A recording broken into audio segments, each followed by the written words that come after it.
Hi hello ನಮಸ್ತೆ welcome to Satish all in one Kannada YouTube channel. So ಸ್ನೇಹಿತರೆ, ಇವತ್ತು ಅಂದರೆ 23/4/2026 ಮಧ್ಯಾಹ್ನ 12 ಗಂಟೆ ನಂತರ SSLC ಎಕ್ಸಾಮ್ನ ರಿಸಲ್ಟ್ ಅನ್ನುವಂಥದ್ದು ಅನೌನ್ಸ್ ಆಗುತ್ತೆ ಅಂತ ಹೇಳಿ ಒಂದು ಪತ್ರಿಕಾ ಪ್ರಕಟಣೆ ಅನ್ನುವಂಥದ್ದು, ಅಂದರೆ ಮಾಧ್ಯಮ ಪ್ರಕಟಣೆ ಅಂತ ಹೇಳಿ ಅವರು ಪ್ರೆಸ್ ರಿಲೀಸ್ ಮಾಡಿದ್ದಾರೆ. ಆ ವೆಬ್ಸೈಟ್ ಬಂದು KARResults.nic.in ಅಂತ ಹೇಳಿ.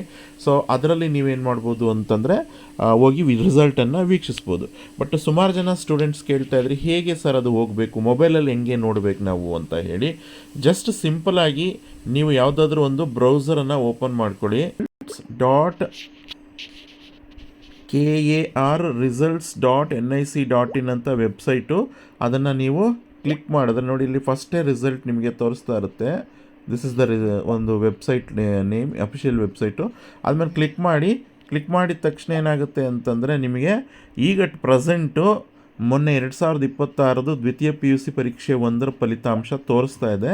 ಬಟ್ ನೀವು ರಿಫ್ರೆಶ್ ಮಾಡಿ 23/4/2026 ಅಂದರೆ ಇಂದು ಮಧ್ಯಾಹ್ನ 12 ಗಂಟೆಗೆ ಇಲ್ಲಿ ನಿಮಗೆ SSLCದು ಲಿಂಕ್ ಓಪನ್ ಆಗುತ್ತೆ.